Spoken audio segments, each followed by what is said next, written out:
Assalamualaikum warahmatullahi wabarakatuh. Halo nurse, bagaimana kabarnya? Semoga dalam keadaan baik. Pada kesempatan kali ini, Asep Konten akan membahas mengenai kiat-kiat yang perlu dipersiapkan sebelum mendaftar beasiswa LPDP. Sebelum kita mulai ke materi utama, jangan lupa untuk like-nya. Dan kalau suka konten seperti ini, jangan lupa subscribe. Sebelum kita mulai, kita lihat pesan-pesan yang berikut ini.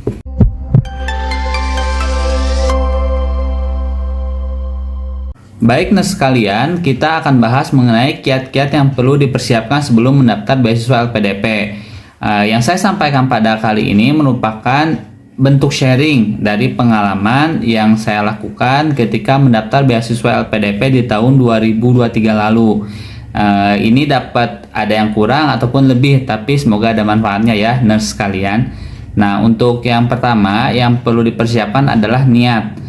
Nah, niat ini yaitu berupa motivasi dari nurse untuk melanjutkan sekolah atau motivasi untuk mengikuti beasiswa LPDP. Nah, yang namanya niat atau motivasi ini bisa naik dan turun. Jadi, ketika turun ya kita tidak menyiapkan apa yang diperlukan untuk pendaftaran beasiswa. Ketika kita semangat-semangatnya kita siapkan. Nah, seperti itu. Nah, kita perlu menjaga niat dan motivasi dalam semangat untuk mendaftar beasiswa LPDP. Nah, untuk saya pribadi, ketika untuk menetapkan si semangat ini, biasanya saya sering untuk menonton video-video di YouTube terkait dengan beasiswa LPDP, kemudian seperti apa esai-esainya atau sharing-sharing dari yang lain. Nah, dari yang ada itu yang menjadi salah satu motivasi untuk tetap memelihara niat saya dalam melanjutkan studi dan mendaftar di beasiswa LPDP. Selain itu juga, nurse kalian bisa untuk menempel mimpi nurse di papan atau di schedule board supaya menjadi pengingat kepada nurse untuk senantiasa menjaga mimpi tersebut. Nah, seperti itu. Itu tips yang pertama. Lanjut ke tips yang kedua. Tips yang kedua yaitu membaca buku panduan dari LPDP. Jadi buku panduan ini termasuk juga untuk beasiswa LPDP yang nurse akan ambil. Karena LPDP sendiri itu ada jenisnya, berbagai jenis. Ada yang untuk afirmasi, ada yang umum, termasuk juga ada yang co-funding atau yang seteng-seteng atau setengah-setengah. Jadi ada yang minta bantuan dari LPDP-nya itu setengah lagi dari pribadi. Nah, ada juga yang seperti itu. Ataupun ada juga yang beasiswa LPDP-nya untuk PNS, untuk Polri, atau khusus dokter dan dokter spesialis. Nah, untuk ketentuan setiap beasiswa cabang LPDP ini berbeda-beda. Nah, untuk tahun lalu sendiri, pada tahun 2023, saya daftarnya di bagian yang afirmasi yang prasejahtera, seperti itu. Saya paling sharing terkait dengan yang saya ikuti di tahun 2023. Jadi, yang pertama itu perlu dibaca terkait dengan syarat, ketentuan di buku panduannya, supaya hal-hal, dokumen, dan lain sebagainya kita siapkan sesuai dengan syarat tersebut. Kalau bisa memang, kalau jauh-jauh hari, jadi maksudnya itu nggak mendadak, jadi bisa disiapkan 6 bulan sebelumnya, seperti itu. Atau misalkan di gelombang 1 nurse nggak ikut, nah targetkan di gelombang 2, karena biasanya LPDP itu membuka 2 gelombang. Seperti tahun ini, gelombang 1-nya kan udah beres, diumumkan kurang lebih, kalau seingat saya sih di bulan ini ya, cuma kalau salah mohon koreksi ya. Tapi nanti ada gelombang 2 dibuka mulai Juni. Nah, bisa untuk disiapkan terkait dengan ketentuan-ketentuannya, atau kalau tidak pun coba lihat ketentuan yang tahun sebelumnya. Tapi dengan catatan nanti di tahun yang baru ketika ada ketentuan yang baru dibaca lagi, seperti itu. Ketiga, mempersiapkan skor TOEFL atau bahasa Inggris, atau ya TOEFL bahasa Inggris ataupun IELTS sesuai dengan ketentuan. Nah, untuk setiap tadi ya cabang beasiswa itu masing-masingnya itu berbeda-beda, tapi yang paling menonjol itu antara afirmasi dengan yang umum. Kalau afirmasi itu memang standar dari bahasa Inggrisnya itu lebih di bawah dibanding yang umum, seperti itu. Nah, ini untuk TOEFL sendiri ini juga perlu dikejar. Kalau misalnya nurse ada niat untuk lanjut studi dan ingin menggunakan LPDP. Nah, kalau misalnya ingin menggunakan LPDP, nah nanti untuk skor TOEFL-nya itu memang perlu persiapan. Untuk saya sendiri sebetulnya persiapan tahun lalu di 2023 itu kurang. Jadi hanya mengandalkan pengalaman saat S1, kemampuan bahasa Inggrisnya ngepas, lalu saat pendaftaran ya saya hampir sebulan ngegeder belajar TOEFL dan ikut seleksi, ikut tes TOEFL. Nah, ikut tes TOEFL ini teh yang ngepas sesuai dengan pendaftarannya gitu, syarat minimalnya.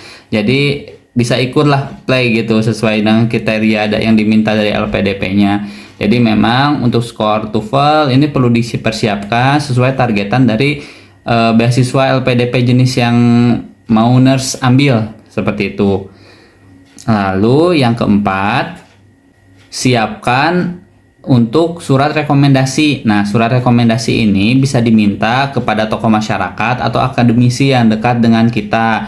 Nah, untuk surat rekomendasi ini ada ketentuannya, ada yang bersifat online dan offline. Kalau online ini mengirimkan kayak semacam link seperti itu, tapi saya juga kurang paham kalau terkait dengan yang online. Untuk saya sendiri pada tahun 2023 itu menggunakan form yang offline, jadi yang bentukannya hardcover sesuai dengan format yang ada di buku panduan LPDP.